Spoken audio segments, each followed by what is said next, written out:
Hi all. Welcome back to Sage and Bridges, where transformation isn't just a goal. This is how we learn to fully live this experience. And I'm Erica Aiden, and I'm your guide through the Sage Shift, this journey across 5 bridges that lead to your most authentic self. And today we are going to stay on the bridge of acknowledgement, where self-awareness begins. This is where we pause, breathe, and tell ourselves the truth. Not just about where we've been, but where we are right now. And we say, I love myself. I am now. And this mantra will be our guide. And I encourage you to whisper it to yourself as we go. Now, I'm going to start with a fairly personal story. And this personal story is kind of where I come from and how these things started to become. I think that many of us would agree that growing up just isn't easy. Maybe it was your parents. Maybe it was the pressure to succeed in school, how hard it felt to fit in. Maybe it was your body changing before you were ready, or something deeper.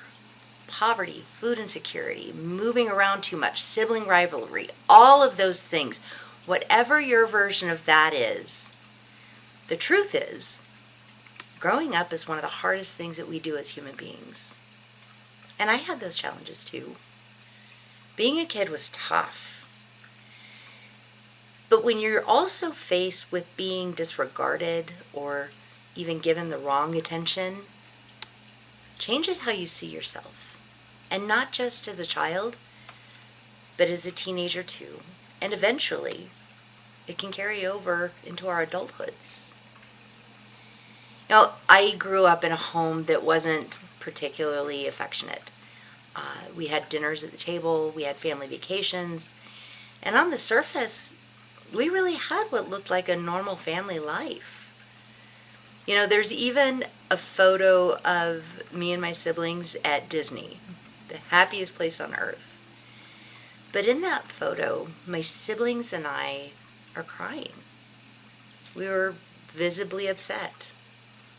And honestly, I don't remember why exactly, but I do remember this, that my dad was often the instigator of that unhappiness. He was the first bully I ever knew, the first person to ever make me feel unworthy. And when I was young, I learned to fear my own words, my own creativity, sometimes my existence. I wanted to dance and act and sing and tell stories. I was full of expression. But I remember being about 5 years old, and I was sharing a story. I shared many stories, and these are things that I made up. And what could have been acknowledged as a child just with imagination, I was called a liar. And boy, that word stuck. And over time, it just turned into something darker, like disbelief, suppression, and even shame. You know, when I was a kid, I remember listening to records from Broadway recordings, and I choreographed them. As a kid, me and my cousins and my friends would create shows, and I hoped desperately for some kind of positive feedback. But often instead, there was eye rolls and criticism and dismissiveness, and eventually I just internalized the idea that my voice wasn't worthy. And here's the caveat to things that felt miserable. There were good days too. And even those often ended in sadness or tension. It's like sometimes happiness was forbidden. Like it stirred up conflict instead of peace. Now, as I got older, I tried to discover who I was, what I believed in, how I wanted to live, but any spark of joy or self-expression or independent thought was met with resistance. I mean, 14, 15, I was told that I wasn't smart, I wasn't pretty, I wasn't talented. And when you hear that enough as a young person, especially as a young woman, you just start to believe it. That I am not becomes an inner narrative. I didn't know that I was being gaslit, but I knew that no matter how quiet or compliant that I tried to be, just wasn't enough. And then it's no surprise that when I married someone just like my dad. And I carried that belief that love came with pain and that acceptance meant shrinking. It meant hiding myself.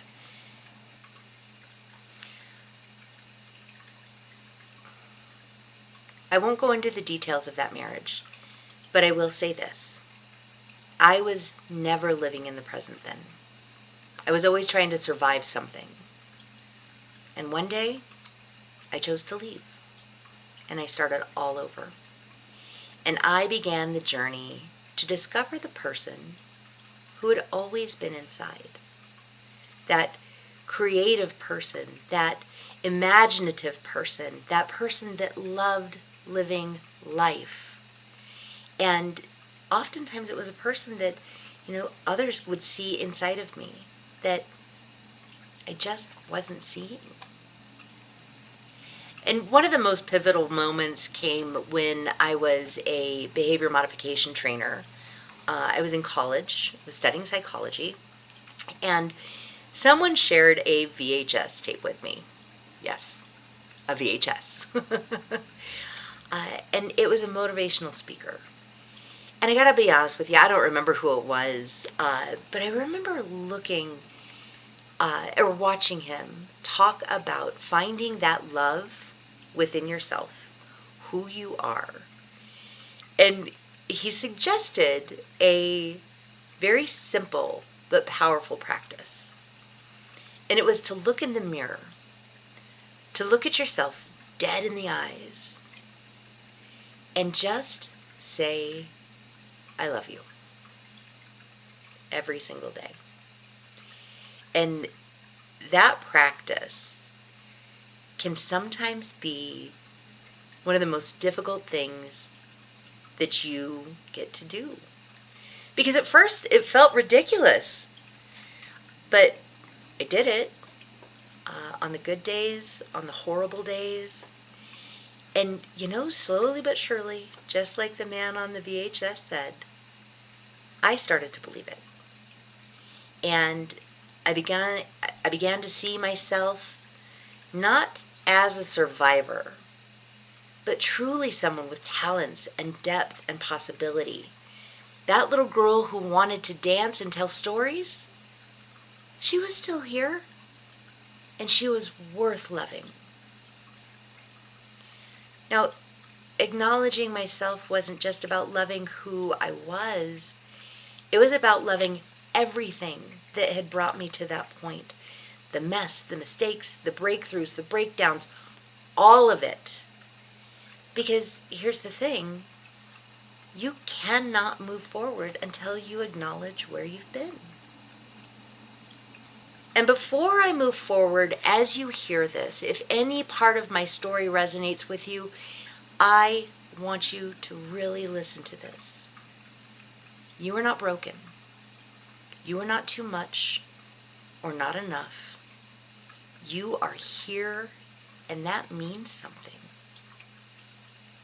So let's say it together, just right now. I love myself. I am now. And that's acknowledgement.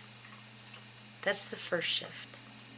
That's the beginning of becoming your authentic self. Now, how many times have you brushed off your own progress? How often have you said, it's not a big deal, when it absolutely was?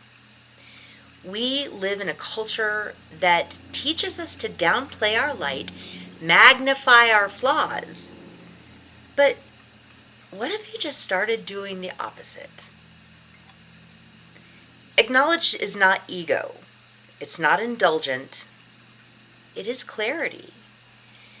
It's choosing to witness your experience, your growth, your being, without shame, without guilt, and without comparison. It's saying, this happened, this shaped me, and here I am. Acknowledgement doesn't ask you to fix anything. It just simply asks you to see it. And when you're allowed to acknowledge the hard things, you're also allowed to acknowledge the things you're proud of, the things you're healing from, the way you keep going, and the moments you want to stop. Because when you learn to acknowledge everything, you begin to reclaim your wholeness, that whole person that you are. And taking that voice that criticizes, that shames, that blames, find out what that voice is or who that voice is, and acknowledge that too.